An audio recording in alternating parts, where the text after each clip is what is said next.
कोर्टात शांतता पसरली होती. निखिल थरथरत्या हाताने न्यायाधीशांसमोर उभा राहिला आणि म्हणाला, मला हा खटला मागे घ्यायचा आहे, कारण ज्याच्या विरुद्ध मी उभा आहे त्याने माझ्यासाठी स्वतःचं संपूर्ण आयुष्य पणाला लावलं होतं. हे ऐकताच राघवच्या डोळ्यात पाणी आलं. पण काही महिन्यांपूर्वी हाच निखिल आपल्या मोठ्या भावाचं तोंडही पाहायला तयार नव्हता. 30 वर्षांपूर्वींचा काळ. गावातल्या बाजारपेठेत एक लहानसं सायकल दुरुस्तीचं दुकान होतं. दुकानाचा मालक होता विश्वनाथ. दिवसभर ग्रीसने माखलेल्या हाताने तो लोकांच्या सायकली दुरुस्त करायचा आणि संध्याकाळी 2 मुलांसाठी काहीतरी गोड घेऊन घरी यायचा. मोठा मुलगा राघव शांत, समजूतदार आणि अभ्यासू होता. तर लहानगा निखिल खोडकर, हट्टी आणि आईचा लाडका. घरात पैसा कमी होता, पण प्रेम भरपूर होतं. एका पावसाळी संध्याकाळी विश्वनाथ दुकान बंद करून घरी निघाला. रस्त्यावर ट्रकचा भीषण अपघात झाला आणि एका क्षणात सगळं बदललं. विश्वनाथ परतलाच नाही.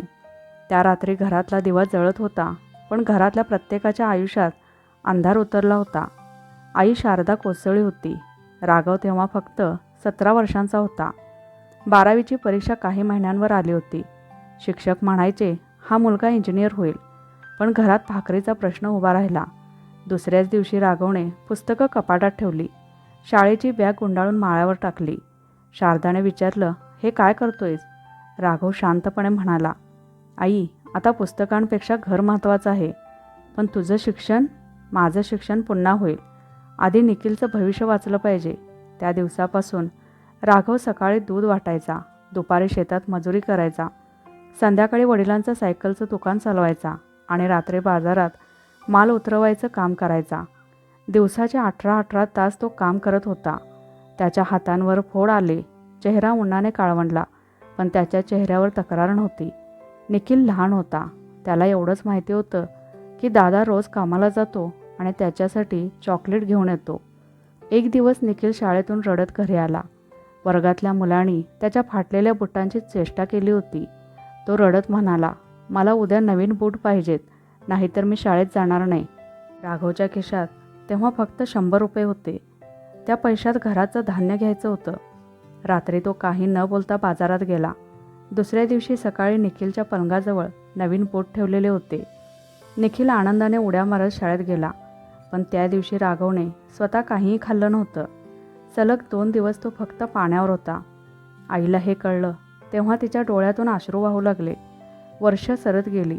गावातील अनेकांनी राघवच्या लग्नाचा विषय काढला. काही चांगली स्थळंसुद्धा आली. आईलाही वाटायचं आता मोठ्या मुलाने संसार थाटावा. पण प्रत्येक वेळी राघव एकच उत्तर द्यायचा, आधी निखिल पायावर उभा राहू दे, त्याचं शिक्षण पूर्ण होऊ दे, त्याचं आयुष्य मार्गी लागलं की माझा विचार करू. वर्षामागून वर्ष गेली. निखिलच्या जबाबदाऱ्या सांभाळता सांभाळता राघवचं स्वतःचं लग्नाचं वय निघून गेलं. पण त्याबद्दल त्याने कधीच खंत व्यक्त केली नाही. त्याच्यासाठी लहान भावाचं भविष्यच त्याचा संसार बनलं होतं. निखिल हुशार निघाला. 12वीत त्याला चांगले गुण मिळाले. शहरात अभियांत्रिकीचं प्रवेशपत्र आलं. पण फी ऐकून घरात पुन्हा शांतता पसरली. राघवने हिशेब केला. घर विकायचं, दुकान विकायचं. आईचे दागिने आधीच गेले होते. उरलं काय होतं? त्या रात्री राघवला एक माणूस भेटला. बोलता बोलता त्याला समजलं की शहरातील एका रुग्णालयात एका गंभीर रुग्णाला तातडीने मूत्रपिंड दान करणाऱ्या व्यक्तीची गरज होती. राघव संपूर्ण रात्र विचार करत राहिला. दुसऱ्या दिवशी पहाटे तो कोणालाही काही न सांगता शहरात गेला. सर्व तपासण्या झाल्यानंतर डॉक्टरांनी शस्त्रक्रिया केली. काही दिवसांनी तो घरी परतला. चेहरा फिकट झाला होता. चालतानाही त्याला त्रास होत होता. आईने विचारलं, काय झालं रे? राघव हसत म्हणाला, कामाच्या धावपळीत तब्येत थोडी बिघडली होती. त्याने कोणालाही खरं कारण सांगितलं नाही. शस्त्रक्रियेनंतर मिळालेली संपूर्ण रक्कम त्याने निखिलच्या अभियांत्रिकी कॉलेजची फी भरण्यासाठी वापरली. फी भरल्याची पावती हातात घेताना त्याच्या चेहऱ्यावर समाधान होतं. कारण त्याच्यासाठी स्वतःचं आयुष्य महत्त्वाचं नव्हतं, तर लहान भावाचं भविष्य महत्त्वाचं होतं. निखिल म्हणाला, दादा, तू इतके पैसे कुठून आणलेस? राघव हलकसा हसला. जुना हिशोब होता, संपवला. एवढंच बोलून तो दुसरीकडे निघून गेला. कारण त्याच्या चेहऱ्यावरचा थकवा लपवणं सोपं होतं, पण मनातलं सत्य लपवणं फार कठीण होतं. तरीही त्याने ते कोणालाच कधीच सांगितलं नाही. शहरात जाऊन निखिल शिकू लागला. सुरुवातीला तो दररोज फोन करायचा, नंतर आठवड्यातून एकदा, मग महिन्यातून एकदा. हळूहळू त्याच्या बोलण्यात शहराची भाषा आली. कपडे बदलले, मित्र बदलले, विचार बदलले.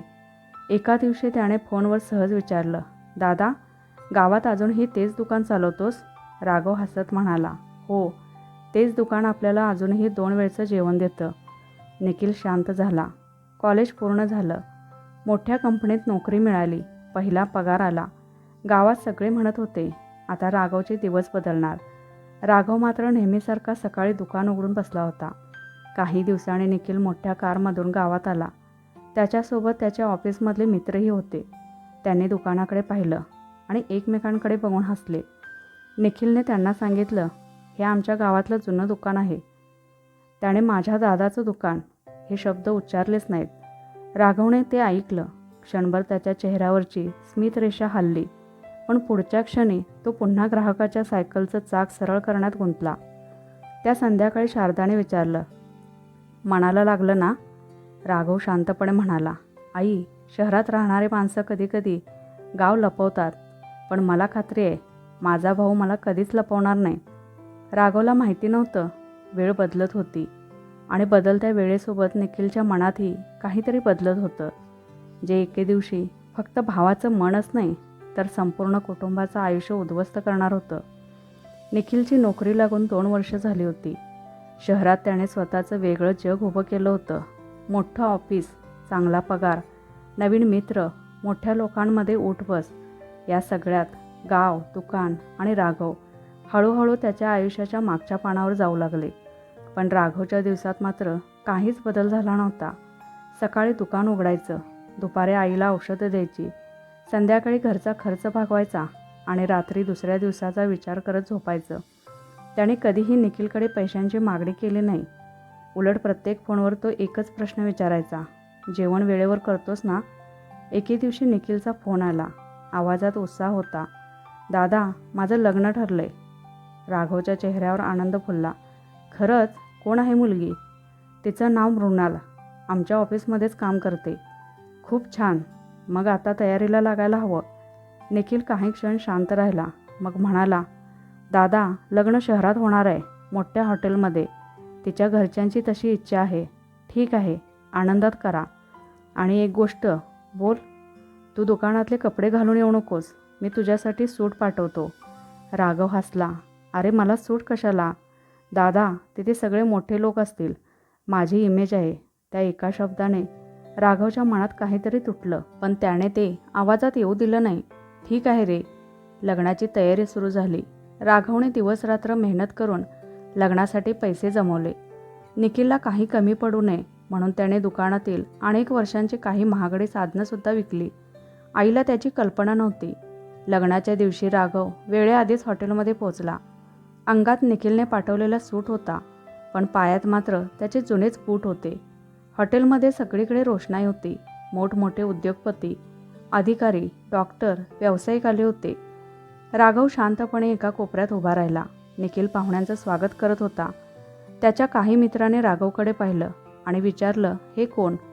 निखिल क्षणभर थांबला, मग म्हणाला, आमच्या गावाकडचे, ओळखीचे आहेत.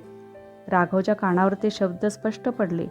त्या क्षणी त्याला वाटलं कोणीतरी गर्दीतून त्याच्या छातीत सुराख उपसला, पण तरीही त्याने चेहऱ्यावर हसू ठेवले. लग्न सुरळीत पार पडलं. रात्री सगळे निघून गेल्यावर राघव एकटाच खुर्च्या आवरत होता. तेव्हा मृणाल तिथे आली. ती शांतपणे म्हणाली, तुम्ही राघव दादा ना? तो हसला. हो. आज निखिलने तुमची ओळख करून दिली नाही, पण त्याच्या आईकडून तुमच्याबद्दल खूप ऐकले. राघव काही बोलला नाही. मृणाल पुढे म्हणाली, एखाद्या माणसाच्या यशामागे दुसऱ्याचा त्याग असतो, हे मला माहिती आहे. राघवने फक्त विषय बदलला. तुम्ही दोघं सुखी राहा, माझ्यासाठी तेवढंच पुरेसं आहे. लग्नानंतर निखिल आणि मृणाल शहरात राहू लागले. सुरुवातीला मृणाल महिन्यातून एकदा गावाला यायची. आईची चौकशी करायची, राघवशी आदराने बोलायची. पण निखिल फारसा येत नव्हता. एकदा शारदाची तब्येत अचानक बिघडली. रात्री तिला श्वास घ्यायला त्रास होऊ लागला. राघवने पावसात तिला पाठीवर घेऊन जवळच्या दवाखान्यात नेलं. डॉक्टरांनी सांगितलं मोठ्या हॉस्पिटलमध्ये न्यावं लागेल. राघवने निखिलला फोन केला. फोन उचलला गेला नाही. पुन्हा केला. पुन्हा नाही. तिसऱ्यांदा फोन बंद झाला. शेवटी त्याने कोणाकडून तरी पैसे उसने घेतले आणि आईला शहरात दाखल केलं. दुसऱ्या दिवशी दुपारी निखिल आला. चेहऱ्यावर काळजीपेक्षा चिडचिड जास्त होती. दादा, ऑफिसमध्ये महत्त्वाची मीटिंग होती. एवढे फोन का करत होतास? राघव शांतपणे म्हणाला. आईची तब्येत बिघडली होती. निखिलने आईकडे पाहिलं आणि पुन्हा मोबाईलमध्ये बघू लागला.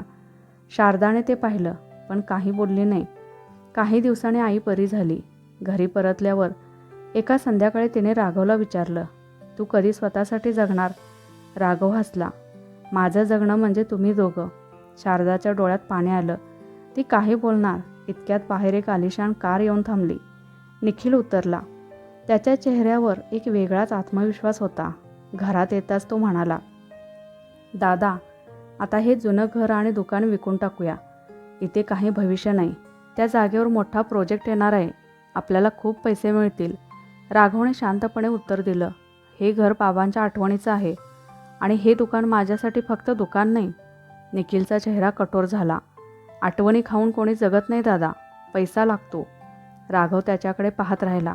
त्याला पहिल्यांदाच जाणवलं, त्याच्यासमोर उभा असलेला माणूस त्याचा लहान भाऊ दिसत होता, पण त्याच्या मनातला तो निखिल कुठेतरी हरवून गेला होता.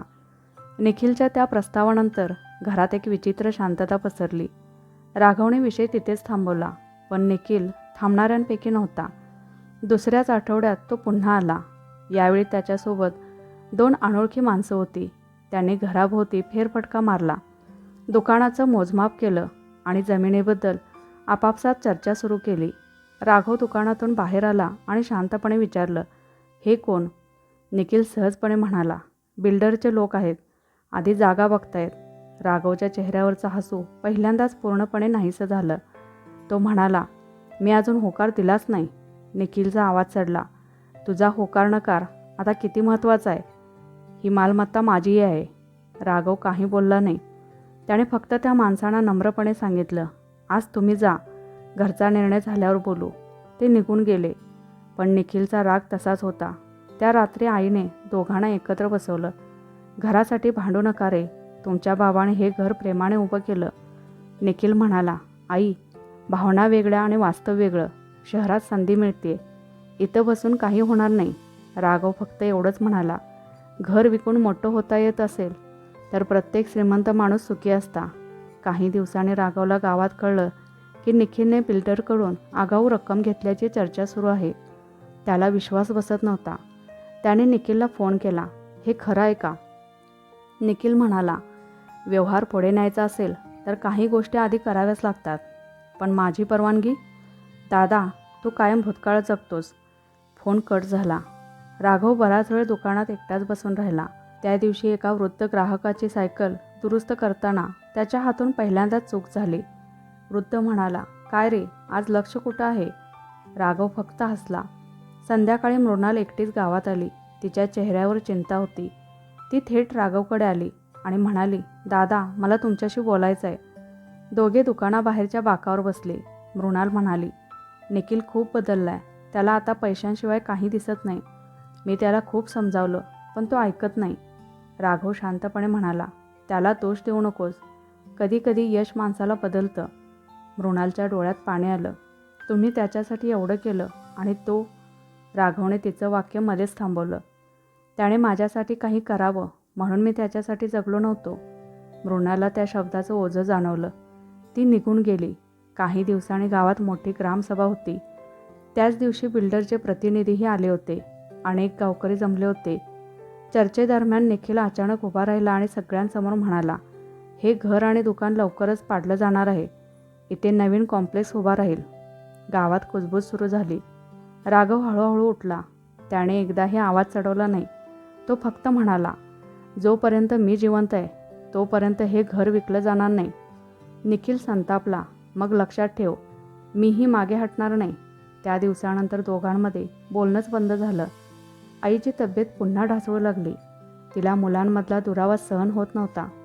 एका रात्री ती राघवचा हात हातात घेऊन म्हणाली, माझं काही झालं तरी निखिलचा राग करू नकोस. राघवच्या डोळ्यात अश्रू आले. आई, तो माझा भाऊ आहे.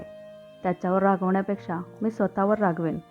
काही आठवड्याने शारदाचं निधन झालं अंत्यसंस्काराच्या वेळी राघव खंबीरपणे सगळं करत होता. निखिलही आला होता, पण दोघांनी एकमेकांकडे पाहिलंसुद्धा नाही. विधी संपल्यावर नातेवाईक जमले होते. तेव्हाच निखिल अचानक मोठ्याने म्हणाला, आता आई नाही, त्यामुळे घर विकायला काहीच अडचण उरलेली नाही. त्या शब्दाने सगळे थरारले. राघवने पहिल्यांदाच त्याच्या डोळ्यात डोळे घालून पाहिलं. त्याच्या चेहऱ्यावर दुःख होतं, राग नव्हता. तो शांतपणे म्हणाला, आज आईची चिता अजून पूर्ण थंड झाली नाही आणि तुला घराची किंमत आठवते? निखिलने कठोर आवाजात उत्तर दिलं. भावनाने आयुष्य चालत नाही.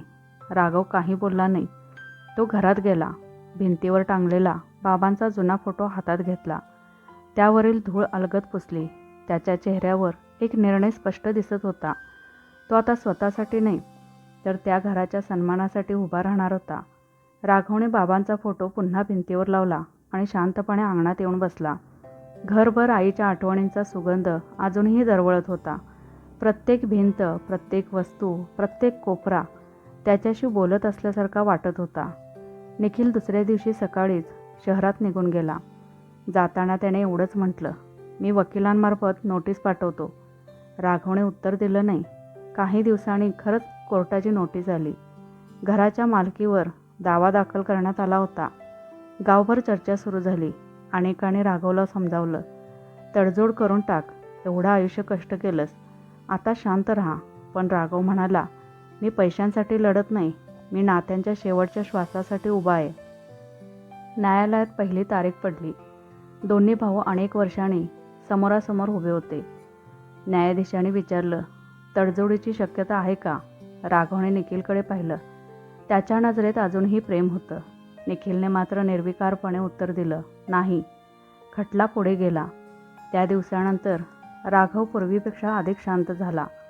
तो दुकानात काम करायचा, संध्याकाळी मंदिराजवळच्या बाकावर काही वेळ बसायचा आणि मग घरी परतायचा. एके दिवशी गावात एक वृद्ध गृहस्थ आले. केस पूर्ण पांढरे, चेहरा थकलेला, पण डोळ्यात एक विचित्र ओढ होती.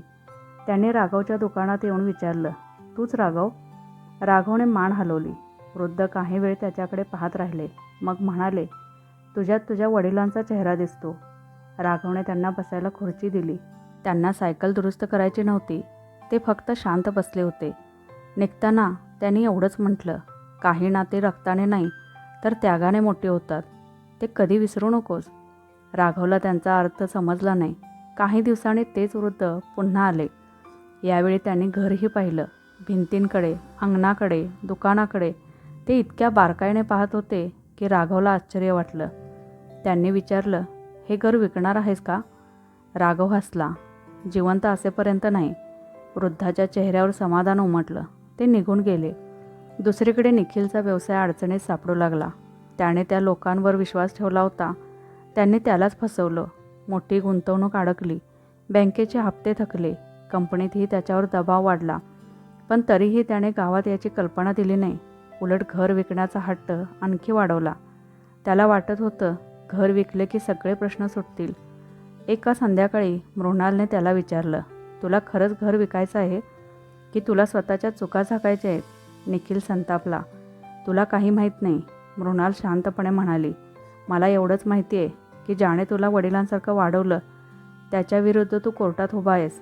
निखिलने रागाच्या भरात टेबलावरचा ग्लास फेकून दिला. काचेचे तुकडे सगळीकडे पसरले. त्याच्या चेहऱ्यावर प्रथमच भीती स्पष्ट दिसत होती. काही दिवसांनी कोर्टात पुन्हा सुनावणी होती. त्या दिवशी तोच वृद्ध माणूस न्यायालयातही दिसला. कोणी त्यांना ओळखत नव्हतं. ते शांतपणे मागच्या बाकावर बसून सगळं ऐकत होते. सुनावणी संपल्यानंतर ते बाहेर पडले आणि थेट निखिलसमोर जाऊन उभे राहिले. त्यांनी विचारलं, तू निखिल? निखिल म्हणाला, हो, पण आपण कोण? वृद्धाने त्याच्याकडे बराच वेळ पाहिलं. त्यांच्या डोळ्यात अश्रू दाटले. ते म्हणाले, तुझ्या आयुष्याबद्दल तुला जे माहिती आहे ते पूर्ण सत्य नाही. निखिल चकित झाला. काय म्हणायचं आहे तुम्हाला?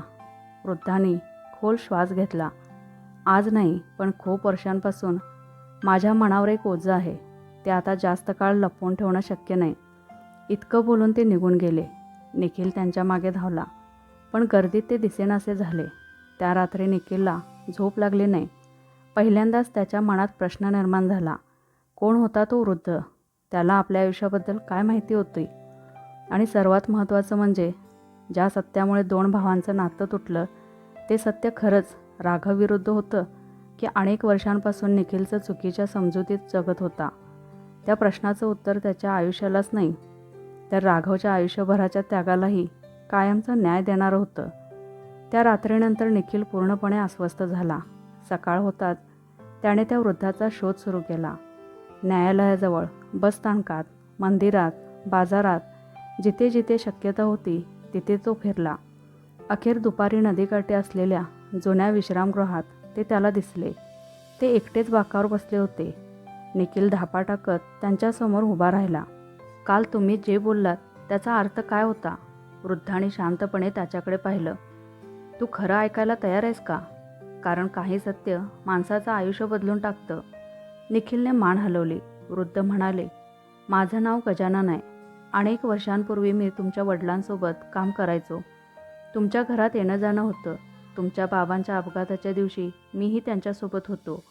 मी वाचलो, ते नाही वाचले. निखिलच्या डोळ्यात आश्चर्य दाटलं. गजानन पुढे म्हणाले, अपघातानंतर तुमच्या आईवर, तुझ्यावर आणि राघववर काय संकट आलं हे मी स्वतः पाहिलं. पण मला सर्वात जास्त आठवतो तो दिवस ज्या दिवशी राघवने स्वतःचं आयुष्य बदलून टाकलं. त्यांनी थोडा विराम घेतला. तुझ्या कॉलेजच्या फीचे पैसे कुठून आले हे तुला माहिती आहे? निखिल म्हणाला, दादाने सांगितलं होतं. जुने पैसे होते. गजानन हळूच हसले. ते खोटं होतं. त्या पैशांसाठी त्याने स्वतःच्या शरीराचा एक भाग गमावला. निखिल दचकला. काय? हो, एका मोठ्या व्यापाऱ्याच्या मुलाला तातडीने मूत्रपिंडाची गरज होती. राघवची तपासणी झाली. तो योग्य ठरला. त्याला बदल्यात मोठी रक्कम देण्यात आली. त्या काळात नियम इतके कडक नव्हते. त्याने ती रक्कम थेट तुझ्या शिक्षणासाठी भरली. घरी मात्र त्याने कोणालाच काहीच सांगितलं नाही. अगदी तुझ्या आईलासुद्धा नाही. निखिलच्या पायाखालची जमीन सरकली. त्याला आठवलं, त्या दिवसात दादा काही आठवडे सतत अशक्त दिसायचा. तो म्हणायचा जरा तब्येत बिघडली होती. निखिलला तेव्हा काहीच कळलं नव्हतं. गजानन म्हणाले, राघवने मला शपथ घातली होती, निखिलला कधी सांगू नको. त्याला उपकारांचं ओझं नको. म्हणून मी गप्प राहिलो. निखिलच्या डोळ्यातून अश्रू वाहू लागले. पण अजून धक्का बाकी होता. गजानन पुढे म्हणाले, तुला अजून एक गोष्ट माहिती नाही. तुझ्या बाबांच्या अपघातानंतर अनेकाने राघवला सांगितलं होतं, तू अजून लहान आहेस. निखिलला नातेवाईकांकडे ठेव. स्वतःचं आयुष्य वाचव. पण त्याने एकच उत्तर दिलं होतं, माझा भाऊ कुठेही जाणार नाही. त्याचा बाप मी आहे. निखिल रडू लागला. त्याच्या डोळ्यांसमोर एकामागून एक प्रसंग उभे राहू लागले. नवीन बूट, कॉलेजची फी, आईचे उपचार, स्वतःच्या लग्नात ओळखीचे आहेत असं म्हणणं, कोर्टात उभं करणं, घर विकण्याचा हट्ट. प्रत्येक आठवण त्याच्या छातीत काट्यासारखी रुतत होती. तो थेट गावाकडे निघाला. घरासमोर पोचला तेव्हा दुकान बंद होतं. शेजाऱ्याने सांगितलं, राघवदादा सकाळपासून दिसले नाहीत. निखिलच्या मनात धडधड वाढली. तो मंदिरात गेला, शेताकडे गेला, बसस्थानकात गेला. कुठेच राघव नव्हता. शेवटी तो नदीकाठी गेला. तिथे राघव एका दगडावर बसून पाण्याकडे पाहत होता. निखिल हळूहळू त्याच्याजवळ गेला. अनेक वर्षांनी त्याच्या तोंडून एक शब्द बाहेर पडला, दादा. राघवने मागे वळून पाहिलं. त्याच्या चेहऱ्यावर नेहमीचं शांत हसू होतं. निखिल त्याच्या पायाशी बसला आणि हमसून रडू लागला. मला माफ कर, मी तुला ओळखलंच नाही. मी आयुष्यभर चुकीचा होतो. राघवने त्याला उठवलं. अरे वेड्या, भाऊ कधी भावाची माफी मागत नाही. निखिल रडत म्हणाला, तू मला सगळं का नाही सांगितलंस? राघव हलकेच हसला. त्याग सांगितला की त्याची किंमत कमी होते. प्रेम मोजून दाखवायचं नसतं. दोघे एकमेकांना मिठी मारून बराच वेळ रडत राहिले. काही दिवसांनी न्यायालयात अंतिम सुनावणी होती. न्यायाधीशाने विचारलं, फिर्यादी काय म्हणतात? निखिल उभा राहिला. त्याचा आवाज थरथरत होता. माननीय न्यायालय, मला हा खटला मागे घ्यायचा आहे. हे घर माझ्या नावावर नको. या घरावर माझ्या दादाच्या त्यागाचा हक्क आहे. मी मालमत्तेसाठी आलो होतो. पण आज मला समजलं, मी आयुष्यभर ज्याच्या सावलीत उभा होतो त्याचं मोल कोणत्याही कागदावर लिहिता येत नाही. न्यायालयात उपस्थित अनेकांच्या डोळ्यात पाणी आलं. बाहेर पडताना निखिलने सगळ्यांसमोर राघवचा हात हातात घेतला आणि म्हणाला, आजपासून मला लोकांनी मोठा अधिकारी म्हणून नाही तर राघवचा लहान भाऊ म्हणून ओळखलं तरी ते माझं भाग्य असेल. राघव काही बोलला नाही. त्याने फक्त भावाच्या खांद्यावर हात ठेवला. त्या दिवशी घर वाचलं, पण त्यापेक्षा मोठी गोष्ट घडली. 2 भावांमधलं हरवलेलं नातं पुन्हा जिवंत झालं. गावात आजही त्या घरासमोरून जाणारी माणसं म्हणतात, संपत्तीने श्रीमंत होणं सोपं असतं, पण दुसऱ्याचं आयुष्य घडवण्यासाठी स्वतःचं आयुष्य अर्पण करणारा माणूस खरा श्रीमंत असतो. आणि राघवने आयुष्यभर एक गोष्ट सिद्ध केली, रक्ताच्या नात्याला जन्म जोडतो, पण त्यागच त्या नात्याला अमर बनवतो.